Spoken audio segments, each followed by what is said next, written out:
Good morning, and thank you for joining me, Coach Mike, on your Monday morning. I'm here to kickstart your week. Lately, a lot of people have been asking me, hey, Coach, what the heck's going on out there? Because we all know there's a whole lot going on out there outside of the four walls of our little business. Well, I'll share my view. Back in 1937, there was a book written by Napoleon Hill called Think and Grow Rich. And the first chapter of the book was titled, Thoughts Are Things. So what you think about most will translate itself into physical reality of what you're experiencing. So where your focus goes, where your attention goes, is what you realize is the reality. Now with that, it did not specify whether those thoughts are positive or negative. Now positive thoughts need to be conditioned. We need to be clear on where we want to go. If we're not conditioning our mind positively, we're leaving an empty vacuum to suck up whatever's out there, which is plenty of negative news. Now, there was another book that Napoleon Hill wrote in 1937, however, was not published into 2011. It sat on the shelves for almost 80 years because they felt the book was somewhat too controversial to let out there. The name of the book was called Outwitting the Devil. And what happened in the book was Napoleon Hill had some dark years after he did his research for Think and Grow Rich. And he had to escape out into the mountains because someone was out to actually kill him and murder him. And he had several years in the mountains that he really began to reflect, and he went to a very, very, very dark place. And the book he wrote in that time, Outwitting the Devil, had 10 chapters in it, of which he actually interviewed the devil.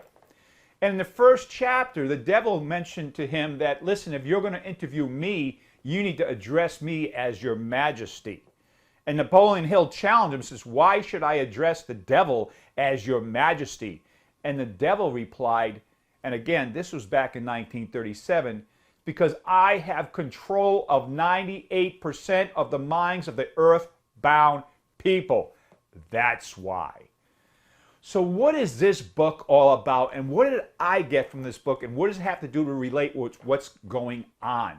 Right now, the devil is having a whole bunch of fun. He's doing his work. He has all these tools to work with. The media, politics, noise, all the social media of how to get into our little heads to influence us. And there's 3 factors I picked up from this book. The first is the habit of drifting. The second is the law of hypnotic rhythm. And the third is the element of time. So let's look at that. The habit of drifting. There's drifters and there's non-drifters. Non-drifters are clear on their definite purpose of what they bring to this world for the better good.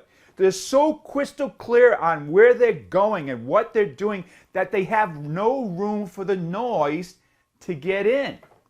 The non-drifter, because that person is not clear on where they're going, again leaves a vacuum for all the negative stuff to get in, and the devil likes that because he can manipulate their thoughts.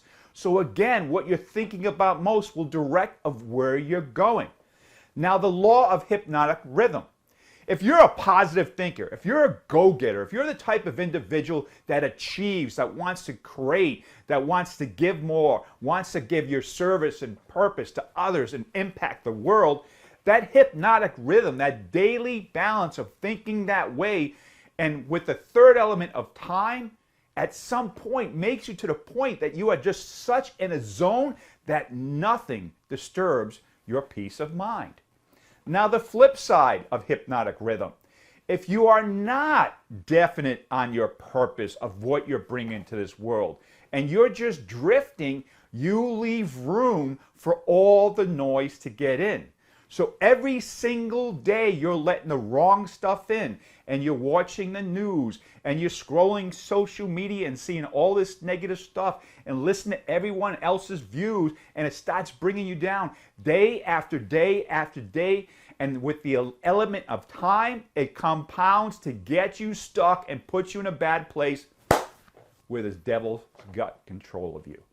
So the lesson from this book is if we are not clear on what we bring to the table, how we show up, what we want to bring to the world for the better good, we're going to leave room for the wrong stuff.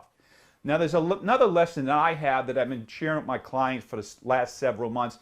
Keep it simple. There's really only 4 things we need to focus on. We focus on ourselves, making us the best we can possibly be, spiritually, physically.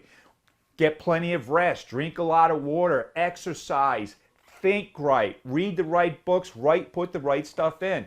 We take care of our family. Make sure we're taking care of our family because those are the ones we love the most. Take care of our business because the business is our entity which is going to supply us the freedom to do what we want, and take care of our clients. You take care of yourself, you take care of your family, you take care of your business, you take care of your clients, everything else will take care of itself. So as far as this morning, I hope this has been valuable. Take control of your mind. Decide what you're going to focus on because the only thing we can control in our life is our thoughts. And if you're not controlling your thoughts, unfortunately, somebody else is, and that just might be the devil. Hope this has been valuable. I will see you next Monday. And as always, thank you for joining me, Coach Michael, on your Monday morning. And I wish you a productive and profitable week. Go get 'em.